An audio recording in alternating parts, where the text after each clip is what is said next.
علی محمد خان صاحب، اب آپ دیکھ لیجئے، میں نے انٹرو میں بھی تذکرہ کیا کہ کس طریقے سے مریم نواز صاحبہ کہہ رہی ہیں کہ یہ عدلیہ بھی سہولت فراہم کر رہی ہے.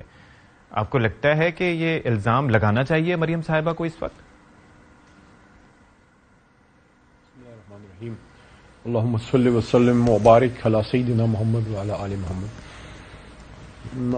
دیکھیں، میرے خیال میں بائی ڈیزائن جو ہے مریم بی بی یہ کر رہی ہیں. ایک طرف ان کے چچا کی حکومت ہے اور انہی کے کزن یا بھائی جو ہے حمزہ صاحب وزیر اعلیٰ رہے.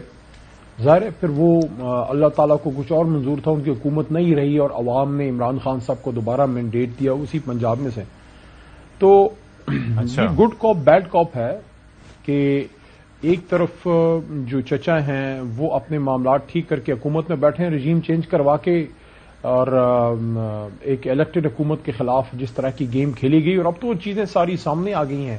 جو چوئی صاحب کا آرٹیکل تھا، یا پھر فارمر چیف باجوہ صاحب اپنے آپ کو اس سے ڈسٹنس کریں کسی بھی طریقے سے، کیونکہ جب تک وہ اس پہ ان کا کوئی اسٹیٹمنٹ یا کچھ نہیں آئے گا تو وہ تو ایکسپٹ کیا جائے گا کہ جو چوئی صاحب نے باتیں کی ہیں اپنے آرٹیکل میں، جو چوئی صاحب نے، تو وہ صحیح ہیں. تو اگر وہ چیزیں صحیح ہیں تو آج عمران خان صاحب نے اس پہ کھل کے اپنی رائے کا اظہار کیا ہے کہ یہ تو پھر بڑا غلط ہے. تو ان حالات میں بیڈ کاپ جو ہے یا اینٹا اسٹیبلشمنٹ کا جو ایک ان کا ایک خواب ہے کہ وہ رول ادا کریں مریم بی بی، یا ان کی جماعت کی کوئی پالیسی ہے کہ میاں صاحب کو، شہباز صاحب کو اس سائڈ پہ رکھیں اور بڑے میاں صاحب کو اس سائڈ پہ رکھیں. تو میرے خیال میں یہ کوئی جذباتی ان کی نہیں ہے. پرابلی لگ رہا ہے کہ پراپر پلان کے ساتھ ایک ٹھیک ٹھاک ورکنگ میکینزم اس پہ کیا ہے، وہ کیا ہے انہوں نے.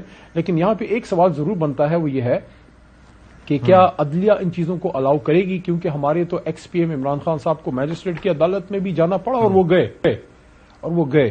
تو ہم سے تو یہاں تک ہماری اسکروٹنی ہوئی ہے، ہمارے لوگوں کی اسکروٹنی ہوئی ہے. ہم سب پہ بشمول میرے، ہم سب پہ جو ہے پرچے کٹے ہوئے ہیں، ایف آئی آریں کٹی ہوئی ہیں. تو ہمیں کون سا کیا ریلیف ملا ہے؟ عدالت کے سامنے میرٹ پہ ہم گئے، کچھ چیزیں ہمارے خلاف بھی گئی ہیں. یہ جو فواد چودھری کے ساتھ اس دن ہوا، شام کو پھر کیا فیصلہ آنریبل کورٹ کا آیا؟ انہوں نے کہا چونکہ وہ ایف آئی آر پریزنٹ ہو گئی ہے تو پھر اس کے بعد فواد تو پھر ہی واز اریسٹڈ، اور سارا جو ان کے ساتھ ہوا ہے. تو یہ چیز مجھے بتائیں، اگر یہ چیز مریم بی بی کے ساتھ یا ان کے کسی بڑے لیڈر کے ساتھ اس طرح ہو تو، اور ہائی کورٹ 4 بار بیٹھے اور وہ پروڈیوس نہ ہو، میرے خیال میں اس طرح اداروں کو ٹارگٹ اگر وہ کرنا چاہتی ہیں، وہ بیانیہ ان کا چلا گیا ہے، ووٹ کو عزت دو کا جو بیانیہ ہے، اس پہ کیپٹن صفدر صاحب نے سیر حاصل گفتگو کی ہے، اور اس کے بعد مہتاب عباسی صاحب نے بھی اس پہ سیر حاصل گفتگو کی ہے. کوئی کمی اگر رہ گئی تھی تو مفتاح صاحب پوری کر رہے ہیں. اور پیپلز پارٹی تو میرا نہیں خیال ایک دن بھی الیکشن ڈیٹ کو آگے لے جانے کے حق میں ہے، وہ چاہے کچھ بھی کریں. I think Peoples Party would try to play inside the constitution. تو ان لوگوں کے لیے پتہ نہیں کون ہوگا جو آئین کو توڑے گا. 3 مہینے کے اندر آپ کو الیکشن کرانا ہے بھائی، آئین از ویری کلیئر. اگر آپ یہاں، میں نے بڑی باتیں سنی ہیں، لوگ کہتے ہیں کہ یس 3 مہینے کا تو ہے آرٹیکل 224 میں، لیکن اگر اس پہ عمل نہ کریں تو اس کا کیا ہے؟ تو آرٹیکل آئین پہ عمل نہ کرنے کی سزا سب کو پتہ ہے، مجھے بتانے کی ضرورت نہیں ہے. چلیں ٹھیک ہے. سسی پلیجو صاحبہ، یہ آپ ظاہر ہے کہ گورنمنٹ کا حصہ ہیں، لیکن کہا یہ جاتا ہے کہ آپ پی ڈی ایم کا حصہ نہیں ہیں. تو کیا واقعتاً اس حوالے سے کوئی ڈیوائیڈ موجود ہے پیپلز پارٹی اور مسلم لیگ نون کے درمیان الیکشنز کے معاملے پر؟ جی ستی صاحب، پاکستان پیپلز پارٹی الیکشنز کی جب بھی بات آتی ہے تو ایک تو ہم تو ہمیشہ زور دیتے ہیں کہ بالکل آئین پر ہی کو ہی فالو کرنا چاہیے. دوسری چیز یہ ہے کہ الیکشن جب بھی ہوتے ہیں، جنرل ہو یا بائی الیکشن ہو، ہماری بحث پارٹی کے یہ حتی الامکان کوشش ہوتی ہے، پالیسی بھی یہ رہی ہے کیونکہ ہم نے سیکھا بھی ہے ماضی کی غلطیوں سے کہ کبھی میدان خالی نہیں چھوڑنا چاہیے. تو اگر بالکل سر پر کوئی چیز آپ پہنچتی ہے تو اس حوالے سے ہم چاہیں گے. ابھی فیصلہ ہونا باقی ہے. آج بھی نشست تھی ہماری پارٹی کی اور ہمارے لیڈرز اور سینئرز بیٹھے تھے سر جوڑ کر، اور بھی جو میٹنگز ہونی ہے خود جو ہیں پنجاب اور خیبر پختونخوا کے حوالے سے جو ممکنہ ہمارے کینڈیڈیٹس ہیں، اس حوالے سے بھی میٹنگز وہاں بھی جاری ہیں. تو بالکل یہ ہماری یہی کوشش ہوگی کہ میدان خالی نہ چھوڑا جائے. اب وہاں سے کیا فیصلہ حتمی ہوتا ہے پی ڈی ایم کے حوالے سے، اس کا تو ظاہری باتیں وہی جواب دے سکتے ہیں. ہم ضرور کوشش کریں گے کہ اگر